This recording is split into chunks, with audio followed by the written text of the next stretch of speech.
Selamat sore pemirsa, Berita Nusantara kembali menyapa Anda pada hari ini. Sejumlah berita aktual akan kami sajikan untuk Anda. Bersama saya, Syanda Kristi. Inilah Berita Nusantara selengkapnya.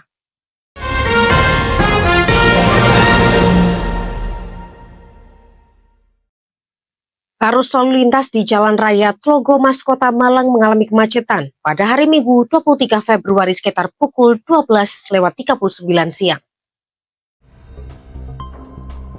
Minggu 23 Februari arus lalu lintas di Jalan Raya Tlogo Mas Kota Malang mengalami kemacetan pada hari Minggu 23 Februari sekitar pukul 12:39 siang.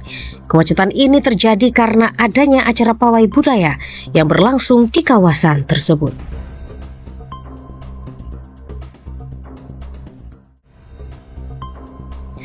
Warga yang hendak menuju ke arah Media Sengkaling atau sebaliknya diharapkan untuk mencari jalur alternatif lain.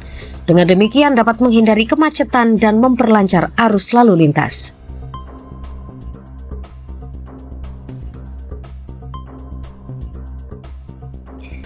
Pengguna jalan diharapkan untuk bersabar dan mematuhi rambu-rambu lalu lintas yang ada. Selain itu, dapat memantau informasi terkini tentang kondisi lalu lintas di Kota Malang melalui situs resmi pemerintah Kota Malang atau aplikasi lalu lintas online.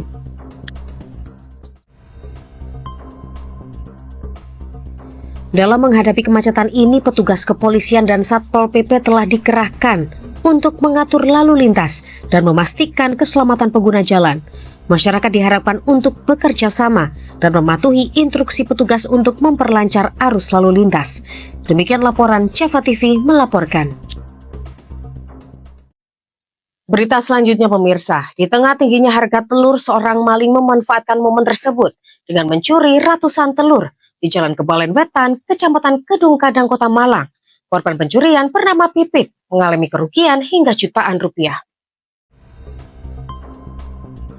Minggu 23 Februari di tengah tingginya harga telur, seorang maling memanfaatkan momen tersebut dengan mencuri ratusan telur di Jalan Kebalen Wetan, Kecamatan Kedung Kadang, Kota Malang. Korban pencurian adalah Pipit usia 68 tahun, mengalami kerugian hingga jutaan rupiah.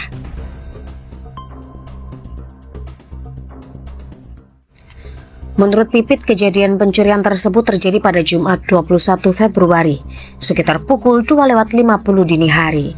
Saat itu penghuni rumah yang lain sedang tertidur lelap dan kondisi lingkungan pun sedang sepi.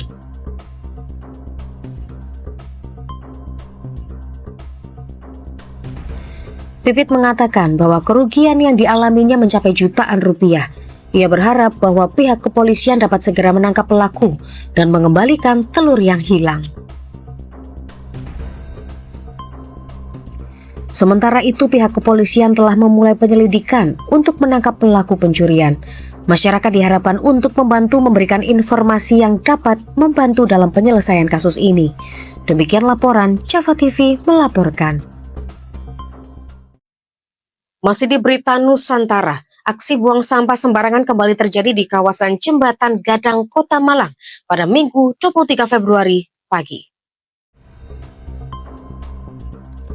Aksi buang sampah sembarangan kembali terjadi di kawasan Jembatan Gadang, Kota Malang pada Minggu 23 Februari.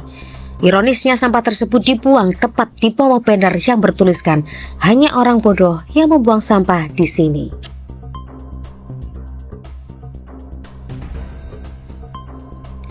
Kejadian ini menunjukkan bahwa keberadaan banner dengan tulisan yang cukup menohok tersebut tidak memberikan efek jera bagi para pelaku. Mereka seolah tidak peduli dengan peringatan yang ada dan tetap membuang sampah di tempat yang dilarang.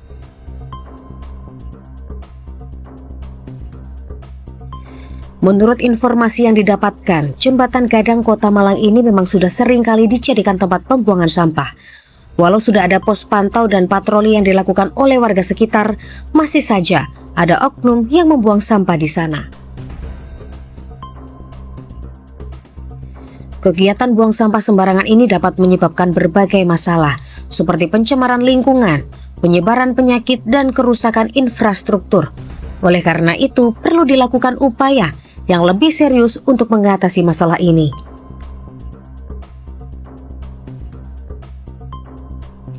Pemerintah Kota Malang dan masyarakat diharapkan dapat bekerja sama untuk meningkatkan kesadaran dan kedisiplinan dalam menjaga kebersihan lingkungan.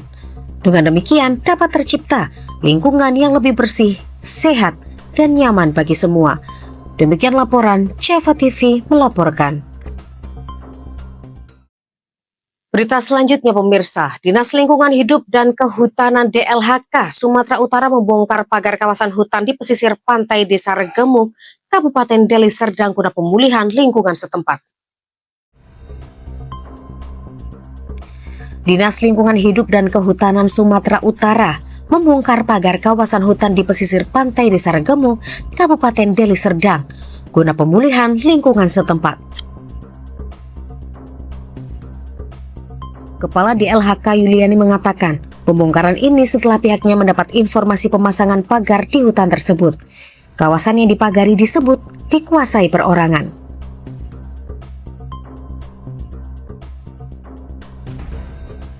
Saat pembongkaran, Yuliani mengatakan DLHK menemukan pondok atau gubuk dan tambak ikan di kawasan seluas puluhan hektar tersebut. Setelah pembongkaran, DLHK mendorong masyarakat memanfaatkan kawasan itu untuk pelestarian dan kegiatan ekonomi. Warga diminta membuat kelompok untuk perhutanan sosial. Menurut dia, masyarakat setempat bisa memanfaatkan lahan tersebut untuk membuat agroforestry atau silvo fishery, mengingat kawasannya berada di pinggir laut. Kadis mengatakan sinergi tersebut dapat meningkatkan kesejahteraan masyarakat karena pemulihan hutan di pinggir laut akan menambah biota ikan dan lainnya. Yuliani menambahkan kepada pemilik lahan tersebut diimbau untuk menunjukkan hak bukti kepemilikan agar melaporkan ke dinas terkait. Demikian laporan Java TV melaporkan. Masih di berita Nusantara, Presiden RI Prabowo Subianto mengatakan peluncuran Badan Pengelolaan Investasi Daya Anagata Nusantara tidak mungkin terjadi apabila tidak mendapatkan dukungan dari DPR RI.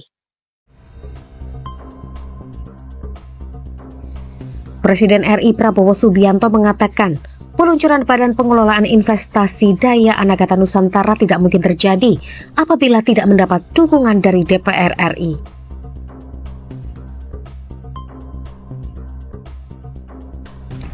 Dalam kesempatan ini, Prabowo juga menyapa Wakil Presiden RI Gibran Rakabuming Raka, Ketua Umum Partai Politik, pihak organisasi masyarakat, hingga para pengusaha.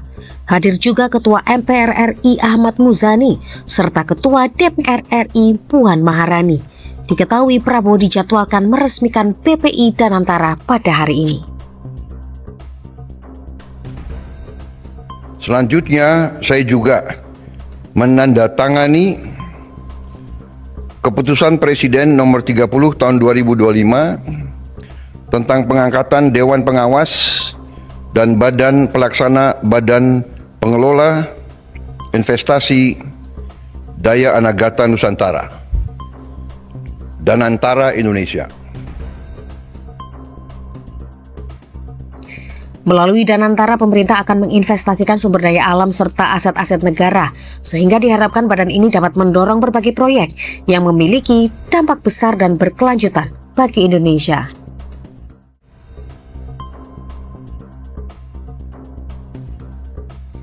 Prabowo menjelaskan bahwa Danantara akan menginvestasikan sumber daya alam dan aset negara ke dalam proyek-proyek yang berkelanjutan dan berdampak tinggi di berbagai sektor, termasuk energi terbarukan, manufaktur canggih, industri hilir, dan produksi pangan.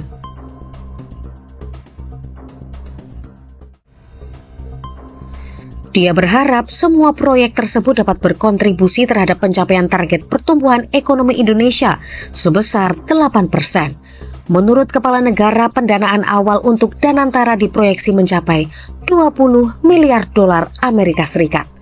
Demikian laporan Java TV melaporkan. Baik pemirsa, informasi tadi sekaligus menjadi penutup perjumpaan kita hari ini. Saya Syanda Kristi dan segenap tim redaksi yang bertugas pamit undur diri. Selamat sore, salam Berita Nusantara.